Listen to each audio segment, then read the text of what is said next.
জীবন দিব। দেশকে রক্ষা করবার জন্য আমরা জীবন দিব।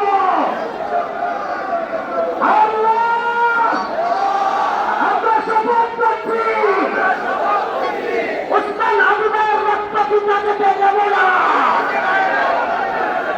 ওসমান হাবিবের রক্তের উপর দাঁড়িয়ে শপথ করছি ভারতীয় আধিপত্যবাদের খবর